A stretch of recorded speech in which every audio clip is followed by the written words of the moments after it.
I always promise myself I'm always just gonna do, first takes with this stuff but that last one was a mess and you don't need to see it. So let's talk about our Friday reads for this week. And the first one I want to talk about is The Yellow Wife by Sudeikis Johnson, who's been kind enough to come by and sign copies. So all of our copies are signed and they come with really nice bookmarks that match. And this takes place in Richmond in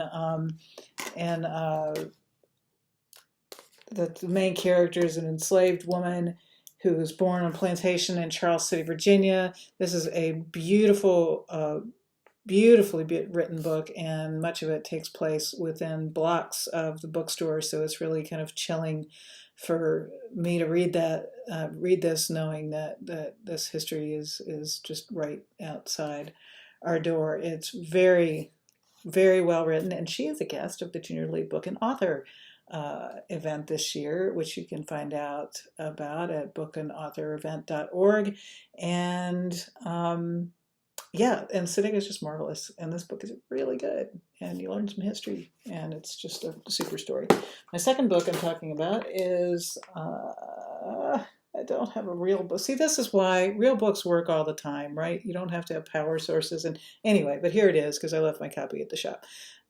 Let's Get Back to the Party. I've been talking about this book a lot for months now, and it's just not selling as well as I'd like it to.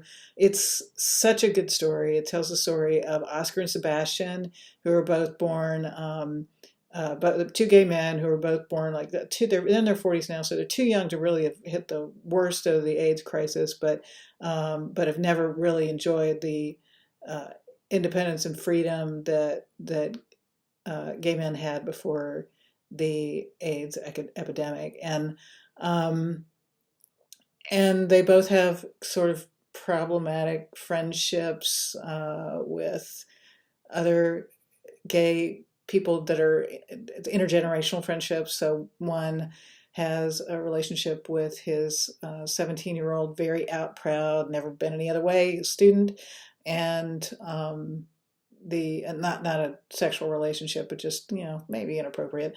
And the other one has a relationship with an older man from think of like an Armistead Maupin writer character, sort of a legendary gay fiction writer from back in the day. So it follows them and their struggles with their identities as gay men in this current era, and I loved it. It's so good. It's really exceptional writing. Best cover ever too. Anyway, so then we come to another great cover. Jenny Lawson has a new book out. Yay! Broken in the best possible way. If anybody out there has ever struggled with depression and anxiety, Jenny, our friend, the bloggess online, is the absolute reigning queen of being upfront and in your face with all of her struggles. And she's so funny and so wise as she's getting older now. She's seeing, whoops, sorry, Jenny, I didn't mean to cover you up there. Jenny's also an independent bookstore owner, which I think is awesome. I don't know why, struggling with depression and anxiety, she decided to do that. I don't know her well enough to call her and ask her. Uh,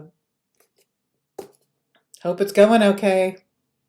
Anyway, the book's awesome, and it's also particularly good on our Libro .fm audio. So if you don't want to pick it up and read it, you can listen to it. Have a good week.